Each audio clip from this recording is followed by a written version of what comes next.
हरिओम. आज गुरुवार 19 डिसेंबर 2024. सद्गुरू ब्रह्मचैतन्य गोंदवलेकर महाराज यांच्या प्रवचनाचा आजचा हा भाग. वेदांत हा रोजच्या आचरणात आणला पाहिजे. भगवंताची उपासना करणारे जे ऋषी असतात त्यांचं मन अशा एका अवस्थेमध्ये राहतं की त्या ठिकाणी परमात्माच सर्व काही करतोय ही भावना स्पष्टपणे प्रकट होते. भगवंताशी एकरूप होऊन जाण्याचीच ती एक अवस्था आहे.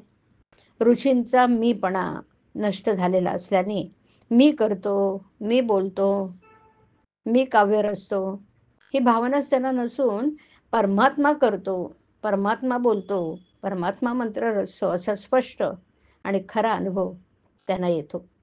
आता या थोर अवस्थेमध्ये ऋषींच्या तोंडून वेदमंत्र बाहेर पडलेले असल्यामुळे ते मानवाची कृती नाहीत. वेद हे खरं अपौरुषेयच आहेत.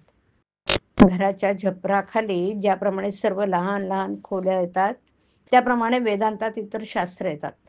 वेदांताच्या गोष्टी किंवा ज्ञान हे पक्वान्नांच्या ज्ञानाप्रमाणे आहे. जो मनुष्य वेदांताचा नुसताच अभ्यास करतो त्याला त्यापासून फारसा फायदा होत नाही.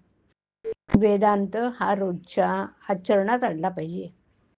खरं म्हणजे विद्वान लोक हा वेदांत अत्यंत कठीण करून जगाला उगीच फसवतात. मग सामान्य माणसाला असं वाटतं की अरे हा वेदांत आपल्यासाठी नाही.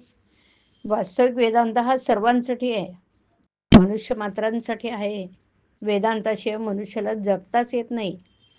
आपला आकुंचित मन विशाल करणं, आपण स्वार्थी आहोत ते निस्वार्थी बनणं हेच खऱ्या वेदांताचं मर्म आहे. भगवंताच्या प्राप्तीचे नियम आणि व्यवहारातले वस्तू प्राप्त करून घेण्याचे नियम यामध्ये फरक आहे. मनामध्ये वासना उत्पन्न झाली असतात ती तृप्त करून घेण्यासाठी देहाची आणि वस्तूंची हालचाल करणं हा व्यवहार. सूक्ष्म वासना देहाच्या साहाय्याने जड बनणं हे व्यवहाराचं स्वरूप. याच्या उलट भगवंत अत्यंत सूक्ष्म आहे. त्याची प्राप्ती करून घेणं म्हणजे जडापासून सूक्ष्माकडे जाणं आहे. तेव्हा भगवंताचं साधन हेही जडापासून सूक्ष्माकडे पोहोचवणारं असलं पाहिजे. जड देहाशी संबंधित आणि सूक्ष्माशी निकट असलेलं साधन असेल तर मग ते एक नामच. जो नामात राहिला त्याचा वासनाक्षेप झाला.